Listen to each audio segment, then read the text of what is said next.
Miss হবে না আপনার পছন্দের টিভি শো। দেখুন জি5 অ্যাপে একদম ফ্রি। চুপচাপ বলে দে কাকে মারতে এসেছিলি, কার জন্য কাজ করিস। गिरिधारी सिंह उसको मारने आया था। হ্যাঁ মা, অপারেশন হয়ে গেছে মা? হ্যাঁ রে, অপারেশন হয়ে গেছে। সৃজন এখন আগের থেকে অনেকটাই ঠিক আছে। গুলিটা বার করা হয়েছে, তবে জ্ঞানও ফিরে এসেছে, একটুখানি ড্রাউজিনেস রয়েছে। বাকিদের খবরটা দিয়ে দিস। আমি জানতাম বর্ণা যখন সৃজনদাকে নিয়ে গেছে সৃজনদাকে নিয়েই ফিরবে। তা বর্ণা, তোরা এখন ঠিক আছিস? হ্যাঁ, এদিকে আমরা সবাই ঠিকই আছি, কিন্তু বাবার কাছে শুনলাম ওই অফিসার অভিষেক নাকি আমাদের বাড়িতে এসেছিল। হ্যাঁ মা, এসেছিল। বাজারে গুলি চলা নিয়ে জিজ্ঞাসাবাদ করছিল। হ্যাঁ, সেটাই তো স্বাভাবিক। মা, তখনকার জন্য আমি আর বন্ধুকাকে অন্য কথা বলে বিষয়টাকে কাটিয়ে দিয়েছি। কিন্তু মা, ওই ইন্সপেক্টরের হাবভাব আমার মোটেই ঠিক লাগছে না।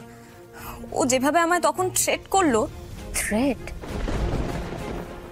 হ্যাঁ রে বর্ণা, আমাদের সঙ্গে কথা বলতে বলতে ওনার একটা ফোন এসেছিল। ওর ফোনটা রেখেই হেসে হেসে আমাদেরকে বলল এই কেসটা নিয়ে নাকি কোনো ক্লু পেয়েছে। ক্লু পেয়েছে মানে কি ক্লু? জানি না মা, সেটা জানি না, কিন্তু উনি নাকি 24 ঘন্টার মধ্যে এই কেসটা ক্র্যাক করে ফেলবেন। মা, আমার না ভীষণ ভয় করছে। উনি যেভাবে কথাটা বললেন, আমার না মনে হলো না যে উনি হাওয়ায় কথাটা বললেন। আমার মনে হচ্ছে এবারের জলটা না অনেক দূর গড়াবে। মা মা, এইভাবে বাবাকে কতক্ষণ আমরা সেভ করে রাখবো বলো তো? ভয় পাস না পুটি, যাই হয়ে যাক না কেন আমাদের কিন্তু লড়াইটা করতে হবে। সৃজনকে আমাদের বাড়িতে ফেরাতেই হবে।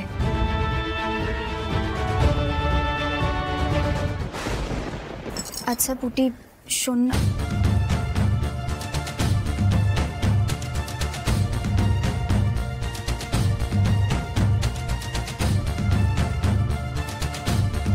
কি হয়েছে? তুই না কিছু বলবে? থ্যাংক ইউ দিদি। থ্যাংক ইউ কিসের জন্য? ওই যে তখন ঠাম্মি আমার সাথে কিরকম বাজেভাবে কথা বলছিল, তখন তুমি আমাকে সাপোর্ট করলে, ঠাম্মির হাত থেকে আমাকে বাঁচালে, সেই জন্য থ্যাংক ইউ। এটা কোনো কথা হলো তুহিনা? মেজো কাকি তোমার গুরুজন, আর মানুষের অনেক সময় বয়স হলে অনেক কথা বলে থাকে। মেজো কাকির রাগের কিন্তু যথেষ্ট কারণ আছে। তোমরাই কিন্তু ভুলটা করেছো। কাকি একদম ঠিক কথা বলছো তুহিনা। তুহিনা, তখন যদি তোমার জায়গায় অন্য কেউ থাকতো তাহলেও আমি একইভাবে সাপোর্ট করতাম, কিন্তু তোমরা যে কাজটা করেছো সেটাকে আমি মোটেই সাপোর্ট করি না। তুহিনা, বিয়ে একটা আনন্দ উৎসব, দুটো পরিবারের মেলবন্ধন। তুমি আর ভাই মাকে কষ্ট দিয়ে যে ডিসিশনটা নিয়েছো সেই ডিসিশনটাকে মোটেই আমরা সাপোর্ট করি না, মন থেকে মেনেই নিতে পারিনি। তুহিনা দেখো, আমি তোমায় একটা কথা বলছি, আমার ভাইকে তো আমি কিছু বলতে পারবো না, ও তো বলা কওয়ার ঊর্ধ্বে চলে গেছে। ওর কাছে নিয়ম শৃঙ্খলা বলে তো আর কিছুই নেই। কিন্তু তুমি এই বাড়ির বউ, এই বাড়ির কিছু নিয়ম শৃঙ্খলা আছে তুহিনা, সেটা তোমাকে মেনে চলতে হবে, বুঝেছো?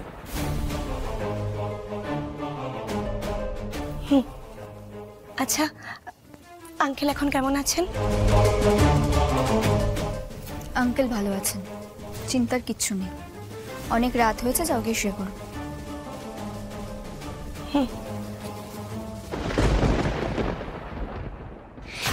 আমার তোমাদের নিয়ে চিন্তা করতে বই গেছে। আমি এমন কাজ করব যে তোমরা আমায় নিয়ে চিন্তা করবে। हेलो, তুমি কোথায়? वो अचानक गिरधारी को गोली लग गया, उसके बाद इन लोगों के साथ ही निकल आए हम। কোন হাসপাতালে গেছো? हॉस्पिटल नहीं, वो किसी के घर पे आए हम। घर पे? हाँ, वो बातचीत सुन के लगता है यू चश्मिश पढ़ना का भाई का घर है। ওকে তার মানে নিশ্চয়ই পিকলুদের ফ্ল্যাটে নিয়ে গেছে।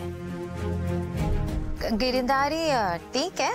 हाँ, वो तो अभी ठीक है, लेकिन वो चश्मिश पढ़ना हम पे चढ़ रही है, हमको बोल रही है कि वो गिरधारी नहीं है, उसका हस्बैंड है, कौन सृजनवा, और ये सब बोल के हमका उस कमरे से निकाल दिया। মোহিনী, ও যা বলে বলুক, বাট তুমি নিজের জায়গায় স্টিক থাকবে।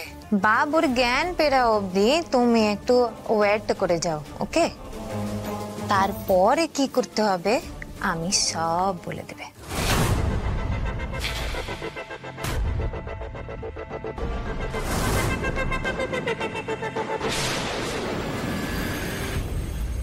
এখন চিন্তার বিষয়টা হলো আমরা যে এখানে সৃজনকে নিয়ে এসেছি সেটা অন্তত কিছু লোক তো দেখেছে, আর ওই অফিসার যতটা এফিশিয়েন্ট উনি কিন্তু সেটা ট্র্যাক করে ফেলতেই পারেন কিছুক্ষণের মধ্যে।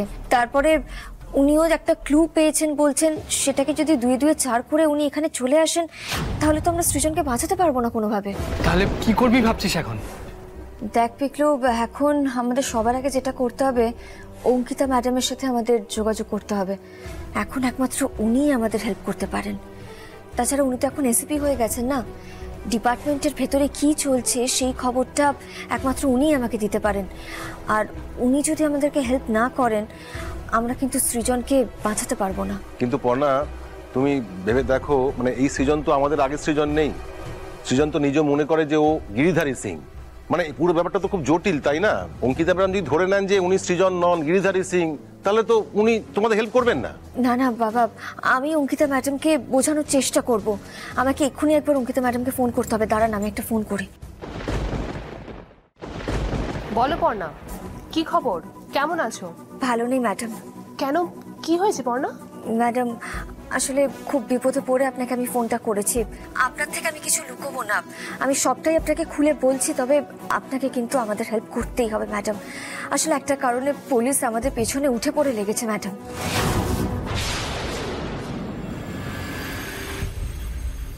স্যার, এ হলো যে দুজন ফায়ারিং করছিল তাদের মধ্যে একজন পালিয়ে গেছে, আর একে চাপ দিলে সব কথা বের হবে। তাই?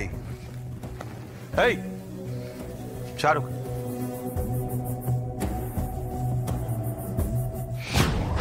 Sir sir sir sir sir sir sir থানা এসে পালানোর চেষ্টা কেউ করে? বোকা ছেলে। স্যার স্যার এবার ফাটা রেকর্ডের মতো বকবক না করে বলে দে কেন গুলি চালাচ্ছিলি, নাহলে কিন্তু অন্য ট্রিটমেন্ট দিতে হবে তোকে, আর সেটা ভালো হবে না। চুপচাপ বলে দে কাকে মারতে এসেছিলি, কার জন্য কাজ করিস। गिरिधारी सिंह उसको मारने आया था।